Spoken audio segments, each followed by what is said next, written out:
चीजें इस्तेमाल होती हैं, कहीं पर स्टिक होती है, कहीं पर चांदी की एक छोटी सी छड़ी होती है, सब तैयार है हमारे पास। आइए दिखाते हैं आपको ये। एयर वाइस मार्शल पीके श्रीवास्तव हमारे साथ, उतनी तबीयत ठीक नहीं है लेकिन उसके बावजूद मुस्कुराते चेहरे के साथ जुड़े हुए हैं, और मेजर गौरव आर्य। ये हमारे पास बाकी हथियार दिखाने से पहले इनको दिखा देने से ही हमारा पाकिस्तान के खिलाफ आधा काम हो जाता है। लेकिन पहले ये खबर देखिए, बीएसएफ ने ऑपरेशन सिंदूर में इस्तेमाल हथियार दिखाए, ऑटोमेटिक ग्रेनेड सिस्टम की और तमाम दूसरे हथियारों की प्रदर्शनी, ये नुमाइश। इन्हीं हथियारों ने पाकिस्तान को धूल चटाई थी। इसमें एंटी मटीरियल राइफल, अब ये सब क्या होता है ये आपको हमारे एक्सपर्ट्स बताएंगे, खास तरीके की मशीन गन, ये वो ग्रेनेड लॉन्चर जिन्होंने वहां के बंकर्स को तबाह कर दिया, वो मशीन गन जिसके बारे में ये तक कहा जाता है कि पानी की बहती हुई धारा को ये 1 मिनट के अंदर जब 600 से 1000 गोलियां निकलती हैं तो उसको तक रोक देता है। इस तरह की हथियार, और उधर आप जानते हैं इतनी पड़ी है मार और फिर दिखाए जा रहे हैं ऐसे हथियार, तो फिर ऐसे में पाकिस्तान तेरा क्या होगा यार। ये मेजर गौरव आर्य, ये जो हमको हथियार दिखाई दे रहे हैं और बीएसएफ हर दिन लाकर सामने ये दिखा भी देती है, आप इसको जरा वॉल में डालिएगा। ये हथियार अगर आप वॉल में डाल देंगे तो हमको समझा, जैसे ये है सर, ये सामने इन्होंने बनाए हुए हैं, ये कुछ की ग्राफिक्स इन्होंने बनाए हुए हैं। ये देखिए जरा, ये धूल चटाने वाले पाकिस्तान को जो हथियार हैं वो, इसमें से जाहिर है इनका कुछ एनिमेटिक वर्जन भी इन्होंने सामने रखा है जो आपको समझ में आ रहे हो।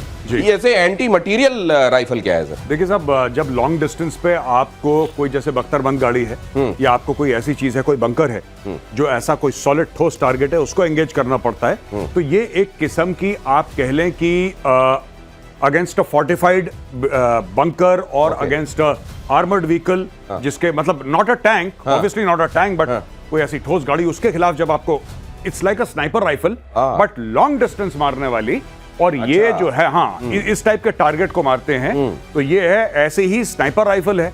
स्नाइपर राइफल से आप लॉन्ग डिस्टेंस पे, ज्यादा लॉन्ग डिस्टेंस पे 800 मीटर, 1000 मीटर, 1500 मीटर, इस पे आप ये देखिए, ये ऑटोमेटिक ग्रेनेड लॉन्चर है जो फायर करवा रहे हैं, एजीएल है। हाँ अच्छा दिनेश, मैं भी अच्छा, ये जरा आप इसको जिप को ऊपर कीजिए, इसकी वजह से हमको दिख नहीं रहा है। ये जो है सर, ये ऑटोमेटिक ग्रेनेड सिस्टम आप बता रहे हैं ना? जी। ये मतलब इससे ये ग्रेनेड निकल रहे हैं क्या इतनी तेजी से? इसके अंदर ग्रेनेड होते हैं, रशियन ओरिजिन का है, ये हमने खूब चलाया और बड़ी मस्त चीज है ये। और ये जब फायर करती है, मैं बता रहा हूँ पाकिस्तानी लाइन ऑफ कंट्रोल पे इतना ज्यादा डरते हैं इससे, आपको दिनेश मैं बता रहा हूँ, इतना खौफ है, क्योंकि एक तो एक्यूरेट बड़ा है और इसके अंदर से गोली नहीं निकलती, इसके अंदर से गोला निकलता है, इतना बड़ा, बिल्कुल इतना बड़ा गोला निकलता है। प्राइम मिनिस्टर ने की थी। हाँ बिल्कुल। और ये बात कल प्राइम मिनिस्टर ने की था, गोली मारोगे हम गोला, अच्छा गोली चलाओगे तो हम गोला मारेंगे, इधर ही से जाते हैं वो गोले। तो ये जब फायर होता है, ये जाता है तो ये जाके फटता है वहां पे, गोली फटती नहीं है। गोली जब निकलती है तो गोली डेड होती है, कोई भी बुलेट निकलती है, इट इज डेड मेटल जो जाके वहां पे लगता है स्पीड से, लेकिन ये जाके वहां पे, क्योंकि ग्रेनेड है,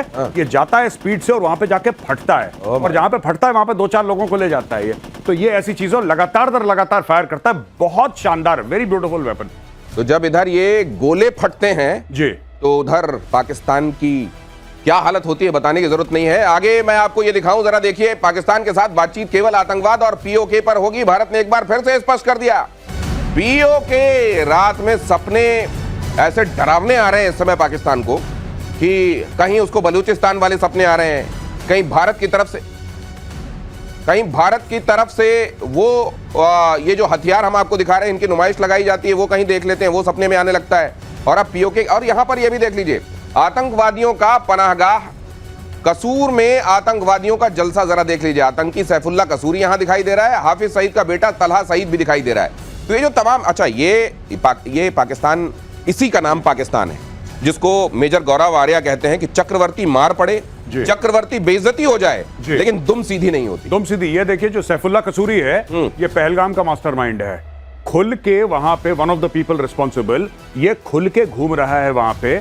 ये यहाँ पे हाफिज सईद के बेटे ताला सईद के साथ बैठा है, इसकी फोटोग्राफ आई है एक बड़े प्रोमिनेंट पाकिस्तानी पॉलिटिशियन के साथ, मलिक ऐसी कुछ नाम है उसका, उसके साथ बैठ के ये लोग खुलेआम प्रेस कॉन्फ्रेंस कर रहे हैं। साहब मैं बताता हूं दिनेश प्रॉब्लम क्या है, और हमारे दर्शक भी जान लें कि समस्या क्या है। समस्या यह है कि हम लोग जिस तरीके से जिहाद को बुरा मानते हैं, हम लोग आतंकवाद को बुरा मानते हैं, ये अपने बच्चों को सिखाते हैं कि बहुत बढ़िया चीज है, कैसा बनना है बेटा, हाफिज अंकल जैसा बनना है आपको बड़े होके।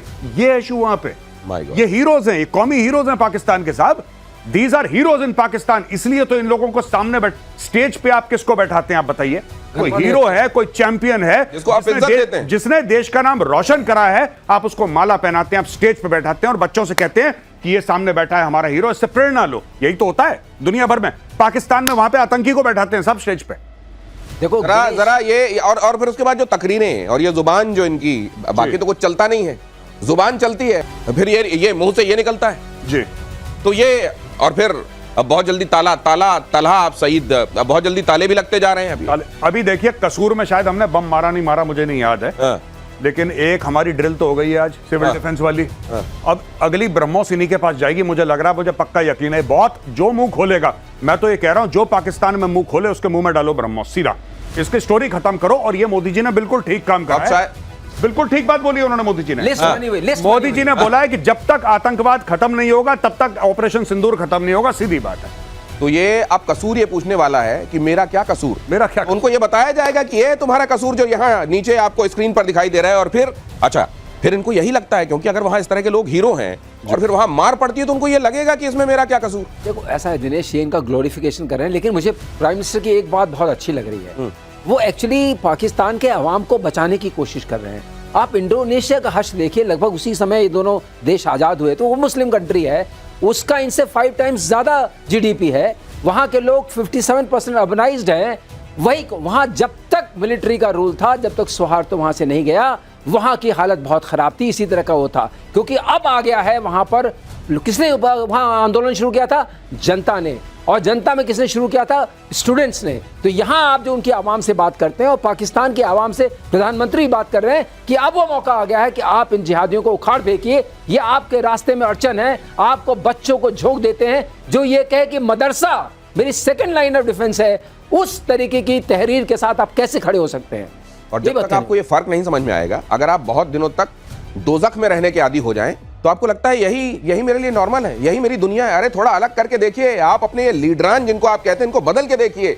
ये आर्मी जो आपको इस्तेमाल करती है, इसको उठाकर पटकिए, हटाइए वहां से, आपकी सुरक्षा नहीं करती, आपको खतरे की तरफ धकेल रही है। ये इस तरीके से माइकों में चिघाड़ कर और वहां सामने खड़े लोगों को एक खास तरीके की, जिसको कहा जाता है कि जिहादी अफीम, वो पिलाकर और फिर भेज दिया जाता है कि जाओ मर जाओ। अब ये कसूर में जब फिर से जाकर ब्रह्मोस मारेगी तो कहा जाएगा अरे ये क्या हो गया। ये देख रहे हैं, हश्र देख रहे हैं, ये मुरीद के का हश्र देख रहे हैं, बहावलपुर का देख रहे हैं, अब कसूर में जुटे हैं। देखिए साहब, आपको एक बात पता होनी चाहिए दिनेश, ये बिजनेस है। मैं एक बात बताता हूं आपको, जो हाफिज सईद है, हाफिज सईद ने हजारों आतंकी भारत में भेजे लश्कर तैयबा के थ्रू। ये दुनिया को पता है, हमारे दर्शक उनको भी पता है। इसने अपने बेटे को क्यों नहीं भेजा? इसका बेटा है ना ताला सईद, इसके और भी बेटे होंगे, इसने अपने बेटे को क्यों नहीं भेजा? जो general Qamar Javed Bajwa, chief of army staff of the Pakistan army, उसका बेटा साद बाजवा दुबई में अरबपति है, दुबई में काम करता है। वो तो कहता था जिहाद लड़ो जिहाद लड़ो, उसने अपने बेटे को, ये चूरन खिलाते हैं, बेवकूफ बनाते हैं। और पाकिस्तानी कौम सबसे आसानी से बेवकूफ बन जाती है, क्योंकि लिखी पढ़ी काम है। ये देखिए स्टेज पे जितने भी लोग खड़े हैं ना, स्टेज पे, ये आप देख रहे हैं जो स्टेज पे लोग खड़े हैं, इनमें से सारे के सारे, इनके पास डुअल पासपोर्ट है। आधे यूरोप में रहते हैं, आधे पाकिस्तान में रहते हैं, ये इनका धंधा है। ये बिजनेसमैन है, स्टेज पे देखिए, ये सारे के सारे बिजनेसमैन है, और इनका बिजनेस जो है ये जिहाद है।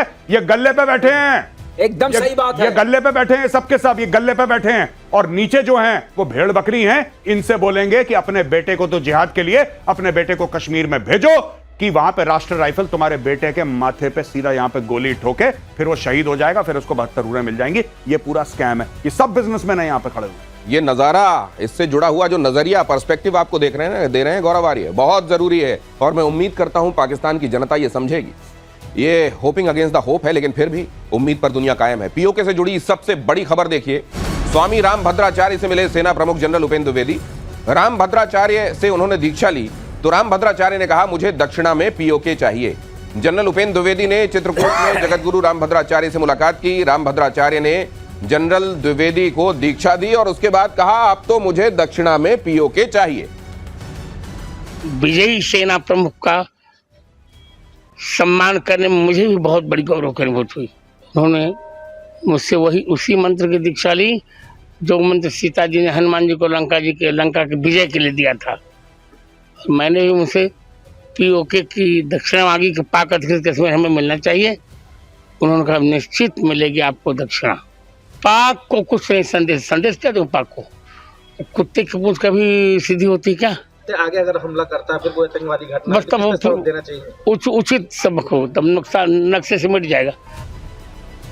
यकीनन अगर कुत्ता किसी दिन बोल पाया तो आकर हाथ जोड़कर कहेगा कि मुझे पाकिस्तान के साथ मत तौलिए आप तमाम लोग। अक्सर मेजर गौरव आरी भी ये कह देते हैं, आज स्वामी जी को भी हम सुन रहे हैं। अब क्या किया जाए, इसके अलावा कोई दिखाई नहीं देता, लेकिन बेचारा ये जानवर तो बड़ा वफादार होता है। अब ये देखिए, उपेंद्र द्विवेदी आज रामभद्राचार्य, भारत के संत, भारत को दिशा देने वाले लोग रहे हैं।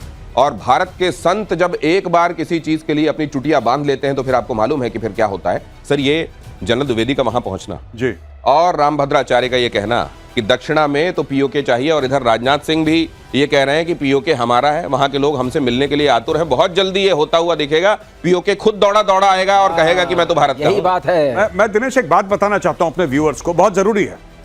कई लोगों ने सोशल मीडिया पे ये क्रिटिसाइज करा है कि चीफ ऑफ आर्मी स्टाफ ऐसे धर्म को मामलों में क्यों पड़ रहे हैं। ऐसा लोगों ने बोला है जिनको नहीं पता है। मैं आपको बताता हूं, ये फौज की रीत है। जो लोग मजाक उड़ा रहे थे ना कि रफेल में आपने नींबू मिर्ची लगा दी और आपने पूजा कर दी, मेरी खुद की यूनिट में, गोरखा बटालियन में, गढ़वाली, कुमाऊनी, ये जितनी भी आपकी ये हैं, ठीक है, रेजिमेंट्स है इंडियन आर्मी, यहां पे शस्त्र पूजा होती है। हमारे यहां तो बलि चढ़ती थी, अब बंद हो गया ये सब, मेरे सामने चढ़ी है। जब मैं था, कमीशन हुआ था, वहां पे बलि चढ़ी है और खून से शस्त्र पूजा हुई है। मैंने खुद देखा है अपनी आंखों से, मेरे सामने हुई है, मेरे सामने हुई है। तो ये तो रीत थी, आज भी है। जब मेरी रेजिमेंट लड़ाई के लिए जाती है तो कालिका माता की जय और कालिका माता का मंदिर अपने कंधे पर रख के जाती है, तब ठोकती है दुश्मन को। जब सिख रेजिमेंट जाती है तो बोले सोनिहाल, सत श्री अकाल। गुरु ग्रंथ साहिब है, गुरु ग्रंथ साहिब को माथे पे रख के सिख रेजिमेंट लड़ाई लड़ने जाती है। तो लोग ऐसी हवाबाजी, ये कैसे कर दिया रफेल में, कैसे कर दिया जनरल द्विवेदी, क्यों नहीं भाई? ये तो है फौज की रीत, क्यों नहीं ये भाई? फौज की रीत है भाई। फौज में ये आज से नहीं चलता चला आ रहा, ये 250 साल पहले अंग्रेजों के टाइम से चलता चला आ रहा है।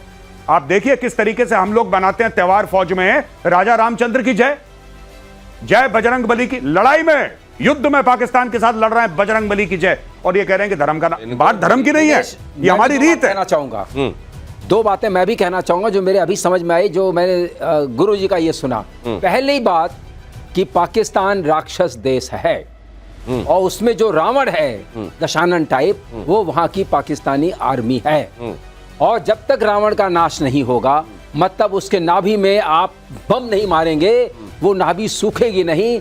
कमांड एंड कंट्रोल सेंटर को सुखाना है और विभीषण को वहां बैठाना है, धर्म स्थापित करना है। धर्म को स्थापित किया जाना बहुत जरूरी है। लेकिन एक मैं बात कह दूं, रावण तो बहुत विद्वान पंडित था। तो ये छोटे मोटे असुर हैं सर, ये छोटे मोटे वो सींग वाले जो असुर हैं ना, बदमाशी करते हैं, बदतमीज टाइप के, ये असुर हैं। ये रावण तो बहुत विद्वान आदमी था।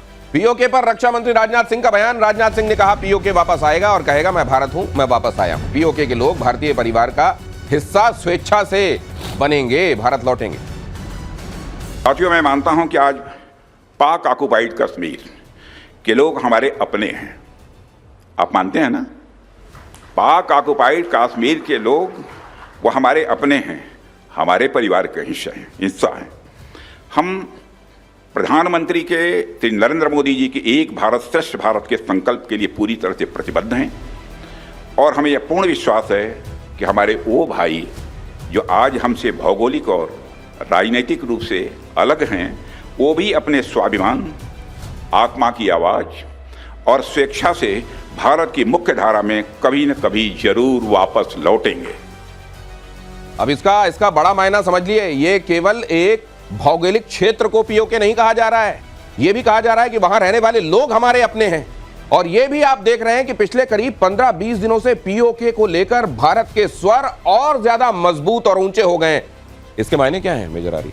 नहीं, देखिए बात यह है कि अब कहीं ना कहीं लोगों में ये एक विचारधारा बन चुकी है, एक माइंडसेट बन चुका है, नॉट विचारधारा बट माइंडसेट, एक दिमाग बन चुका है कि अब पीओके के बारे में निर्णायक लड़ाई शुरू हो चुकी है। और ऑपरेशन सिंदूर अभी स्थगित, मतलब जिसको कहते हैं कि इट्स अ पॉज, ये खत्म नहीं हुआ है। इसके पीछे सरकार पड़ गई है, इसके पीछे लोग पड़ गए हैं। आप देखिए कि जनरल द्विवेदी जाते हैं संत महात्माओं के यहाँ मिलने के लिए, प्रणाम करते हैं, वो कहते हैं गुरु दक्षिणा मुझे पीओके चाहिए। ये आप देखिए ना, this is not a military man speaking, this is a Holi man speaking, right. और होली मैन ये कहते हैं, जो धर्म गुरु हैं वो कहते हैं कि पीओके, यानी कि सबको चाहिए पीओके, और सरकार को पता है कि सबको चाहिए पीओके। अब निर्णायक युद्ध होगा। अब इसके मायने भी समझाइए। जनता वहां की हमारी है। सो दिनेश, इसके मैं जोड़ के देखता हूं, तार जोड़ना चाहूंगा अगर आपके पास 30 सेकंड्स हो। पहला, यूएनएससी का रेजोल्यूशन क्या था? उसका पहला स्टेप था खाली करो। तो पहले आवाज आई थी पीओके खाली करो, उसका पहला स्टेप है रेजोल्यूशन का, जिसमें कि हम फंस गए थे कि पीओके खाली करो। तो पहले आवाज आई थी प्रधानमंत्री की तरफ से पीओके खाली करो। ठीक है। पाकिस्तान दूसरी खाली करे। आवाज आ रही है कि ये अपने आप मिलेंगे, जो नेक्स्ट स्टेप था। तो उसके बाद विलय तो होना निश्चित है। इन दोनों- प्रक्रिया शुरू हो गई है दिनेश। ये प्रक्रिया है। पहले ये कि वो वहां जो पाकिस्तान जबरन कब्जा जमाए हुए हैं वो वहां से जाए, हटे, खाली करे, और फिर वहां के जो लोग हैं वो तो भारत के हैं ही, भारत के साथ मिलने को बेकरार हैं। ऑपरेशन सिंदूर पर बोले वायुसेना प्रमुख, ऑपरेशन सिंदूर देश की सामूहिक जीत है। सेना और हर भारतीय का इसमें योगदान है। भारत का ये कड़ा और स्पष्ट फैसला था, बड़ी स्पष्ट रणनीति थी इसमें।